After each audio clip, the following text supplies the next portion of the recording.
മാഹിയിൽ കോഴിക്കടയുടെ മറവിൽ കുട്ടികൾക്കടക്കം ലഹരി വിൽപ്പന നടത്തിയയാളെ കൈയോടെ പിടികൂടി ഡിവൈഎഫ്ഐ പ്രവർത്തകർ. സംഭവത്തിന് പിന്നാലെ മാഹി കോപ്പാലത്തെ കോഴിക്കട പ്രവർത്തകർ ചേർന്ന് പൂട്ടിച്ചു. ലഹരി വിൽപ്പനയ്ക്കെതിരെ മാഹിയിൽ പോലീസ് നടപടി കാര്യക്ഷമമല്ലെന്നും പരാതിയുണ്ട്.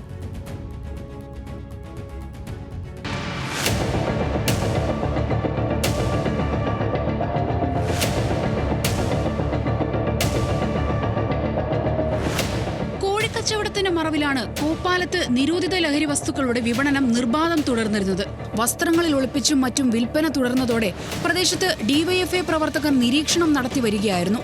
വിൽപ്പന നടക്കുന്നെന്ന് ഉറപ്പിക്കാൻ ഇതര സംസ്ഥാന തൊഴിലാളികൾക്ക് പണം നൽകി അയച്ചാണ് കടകൾ കണ്ടെത്തിയത്.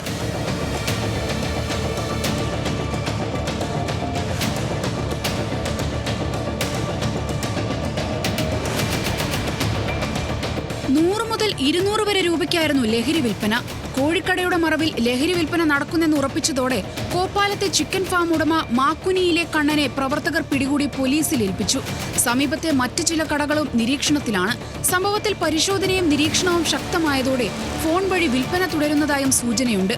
കതിരൂർ, പൊന്നിയം, പള്ളൂർ മേഖലാ കമ്മിറ്റികൾ സംയുക്തമായാണ് ലഹരി വേട്ടയ്ക്ക് രംഗത്തിറങ്ങിയിരിക്കുന്നത്.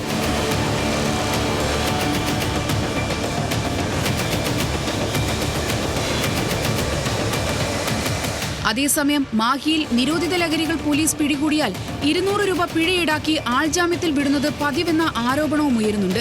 ഇതിനെതിരെ ഡിവൈഎഫ്ഐ പ്രവർത്തകർ അധികാരികൾക്ക് പരാതി നൽകിയിട്ടുണ്ട്.